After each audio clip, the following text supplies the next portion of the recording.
I'm very drawn to material on a character level that allows me to explore lives that feel other than my own, through love, through empathy, trying to understand people who are different than I am, trying to understand people's struggles, and trying to understand character from a sense of what kind of trouble they're in. I love this man so much. I can't even tell you. I have so much respect for him as an actor.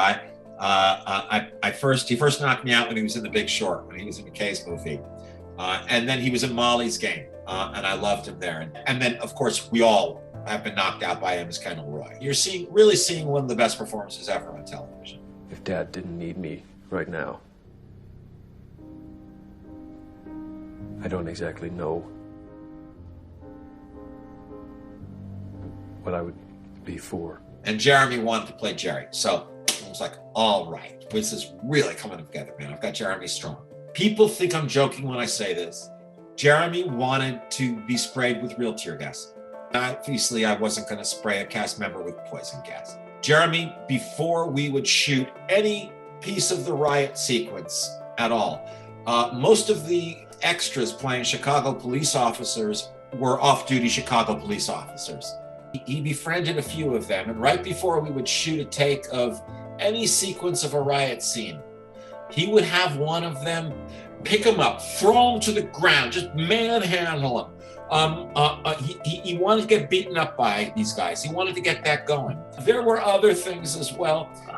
Frank Langella. I was so scared of meeting Frank Langella. I met with him. It turns out he's the sweetest man in the world. He told me, listen, if it's all right with you, I'm not going to socialize with the rest of the cast until the last day of the shoot.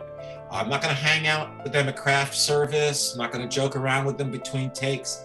And if it's all right with you, when we're called to the set for a scene, I'm just going to come a minute later and I'm going to go in the back door. He did not want any of them seeing him until he walked into the courtroom. I got an email from him that he'd like to splash on a lot of bay rum. He wants them to smell him coming, okay? So I told the actors this, the rest of the cast. I'm like, all right, it's on. I didn't know there was such a thing. Apparently there is a flatulence machine, that Jeremy had a little remote control thing for, and he hid it somewhere like under the judge's bench. And he would just set it off like during Langella's takes, during the big Langella speech. He just wanted Langella pissed at him. So like that.